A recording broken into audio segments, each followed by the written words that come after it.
right and birth and blood, I do this day lay claim to the Iron Throne of Westeros.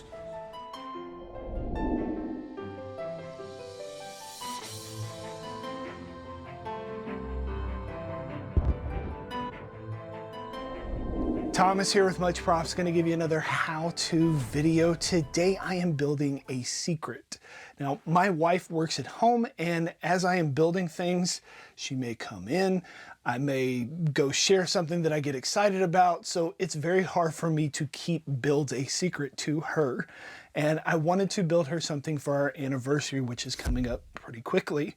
So I thought it would be fun to make something from her favorite series, Game of Thrones. Now I've made a couple of things from the series before, and those things end up in her office. So I thought, why not make something inspired by it?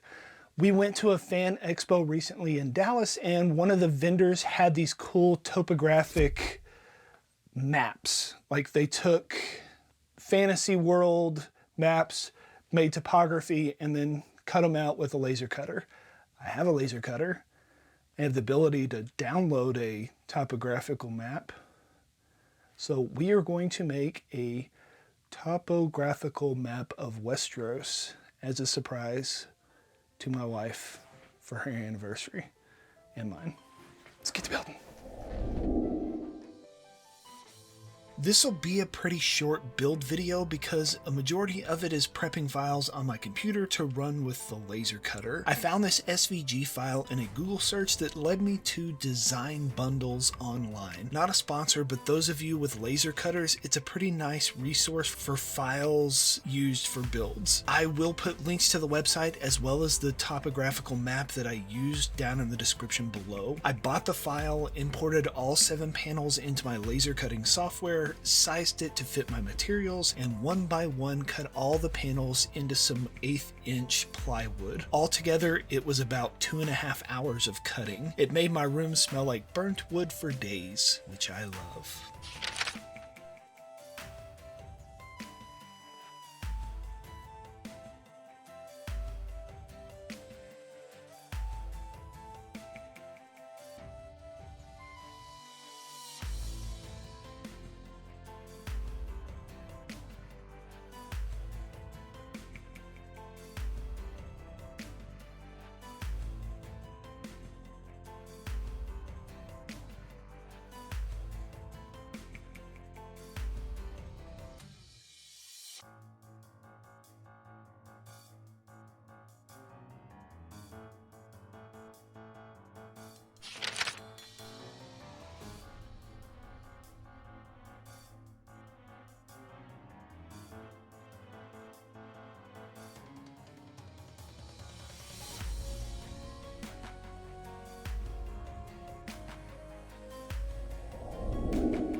Sorry about the unsteady camera work, but I just wanted to show you an example of an actual speed. The piece that has all the locations, paths, and other details etched into it took almost 2 hours to engrave and cut. While this was cutting, I actually just worked on other projects to pass the time and to be close by the laser while it did its job. I don't want it to catch fire and then burn my house. I can now see why they were charging so much for these laser cut topographical maps. It is a lot of setup time and assembly.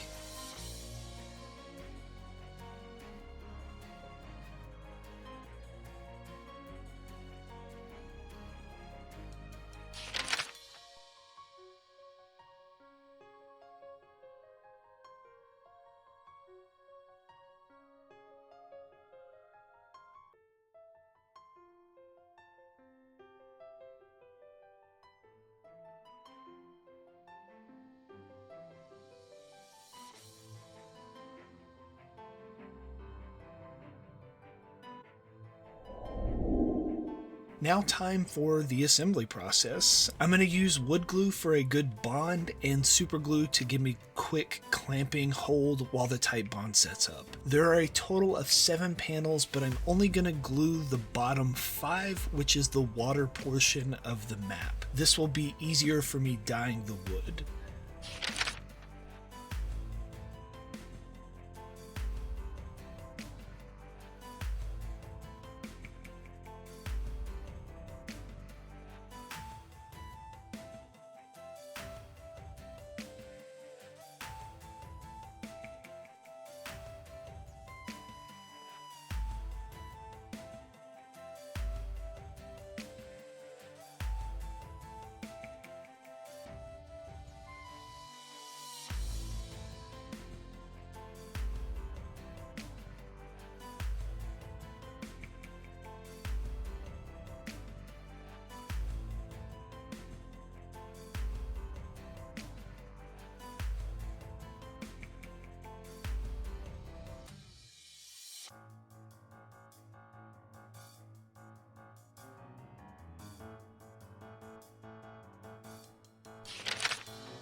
Yes, once again, I am using some leather stain on my wood project. I have it under good authority from some leatherworking friends that it is totally acceptable if you want to use this, and if you have problems with it, that you can talk to them in the comments below. I glove up and with a wool swab spread the blue dye into the water areas. Doing this before the last 2 layers are attached will prevent unwanted dye on them. It's pretty meditative to see the wood grain soak up the dye and pull it into the recessed areas. I switch over to a brush for the really tight spots.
I'm going to leave the map portion of this in the natural wood color for a nice contrast, and then with the last layer dye it a nice light brown. The part I didn't think about was how I was going to attach the over 50 islands that populate the coastline of Westeros. Hooray! Giant hands holding a pair of tweezers with super glue as I try and place each tiny bit in its actual spot. My wife's a big fan of puzzles, so I'm sure if I wasn't making this for her as a gift, she would have totally enjoyed this part. I am not a puzzler, so it was torture. Another bit you may not be thinking about to add to the level of difficulty of doing this is I have a camera partially blocking my view as I record this, so you'll see my ginormous head ducking in and out throughout this clip to try and squint closer to the lines on the blue dyed underneath parts to figure out where each tiny little bit goes.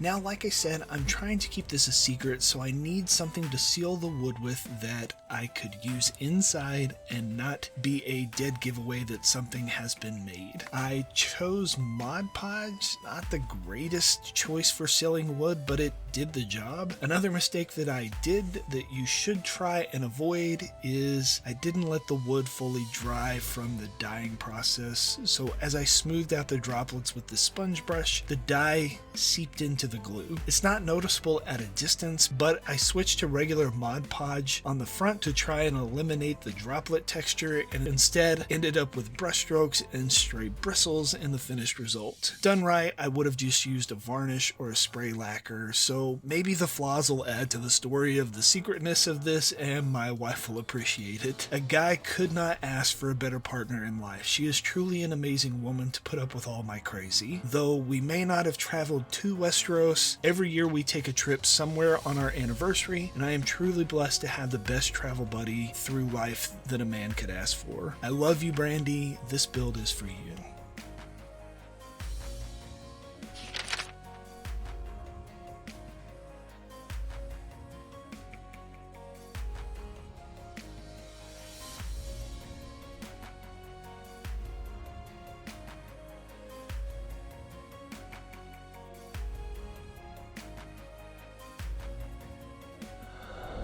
And we are finished. Here is the end result. Overall, I think it turned out pretty cool. It's a lot heavier than I expected it to be, but it's not made out of foam. It's made out of wood. I'm sure she's going to enjoy it regardless of all the little mistakes I made here and there, but yeah. Maybe you will try and make something like this yourselves and impress your friends with your ability to keep a secret for your wife for about a week and her not wonder what you're cutting. Yeah. Maybe you'll get some. Yay! And inevitably, they're going to ask you, how'd you make that? You give them one of these, tell them, much props. I guess I got to wrap this now. All right, peace out.